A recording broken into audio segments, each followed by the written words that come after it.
ઉપલેટામાં Yadav hotel ખાતે મહારક્તદાન કેમ્પનું આયોજન કરાયું હતું। સરહદના છેડે જેને રક્ત રેડ્યું હોય તેના માટે રક્તદાન શ્રી રમેશભાઈ જોગલના 26મા શહીદ દિવસ નિમિત્તે તેમના સલામી આપી કાર્યક્રમ અંતર્ગત મહારક્તદાન કેમ્પનું આયોજન કરાયું છે। ઉપલેટામાં યાદવ હોટેલે વીર શહીદ રમેશભાઈ જોગલની પ્રતિમાને હારતોરાક કરી કેમ્પને ખુલ્લું મૂકવામાં આવ્યું હતું।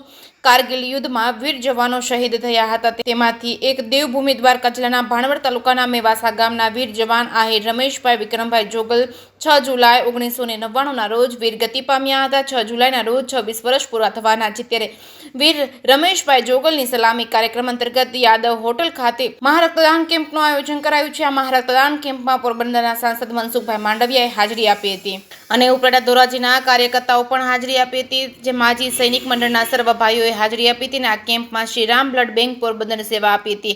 બ્લડ ડોનેશનમાં અંદાજે 70 થી 75 બોટલ થઈ હતી। મહેમાનોએ જામનગરથી ડોક્ટર વિરાણી ઓસમ ડુંગરની મુલાકાત કરી હતી અને યાદવ હોટલમાં ભોજન લેવા પધાર્યા હતા અને લોકોએ પણ બ્લડ ડોનેશન કર્યું હતું। આ બ્લડ ડોનેશન થયેલ શ્રી રામ બ્લડ બેંકને સમર્પિત કરવામાં આવ્યું હતું। આ કેમ્પમાં ગામના આગેવાનો, મહાનુભાવો, વડીલો, માજી સૈનિકો ઉપસ્થિત રહ્યા હતા અને આ કેમ્પને સફળ બનાવવા યાદવ હોટલના સ્ટાફે જહેમત ઉઠાવી હતી। જે કેસની ગુજરાતી સાથે Arshi Ahir, Upleta. Doctor Rajendra S Virani, Madhav hospital Jamnagar ખાતે જનરલ સર્જરી પ્રાઇવેટ પ્રેક્ટિસ કરું છું। આજે અમે 56 જણાનું ગ્રુપ જામનગરથી ઓસમ ડુંગર ટ્રેકિંગ કરવા માટે આવેલા અને અહીંયા બાજુમાં યાદવ હોટલ છે, જે ઉપલેટા પોરબંદર હાઈવે ઉપર, ત્યાં જમવાનું હતું।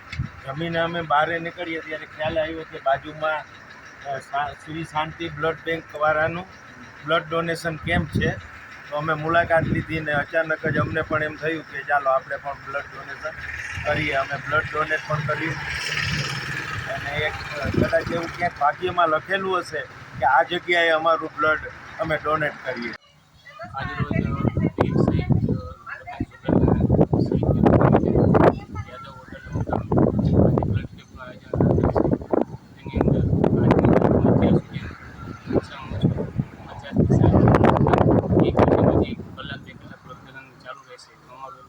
આશા છે કે લગભગ 150 રક્તદાન કેમ્પ થઈ જશે।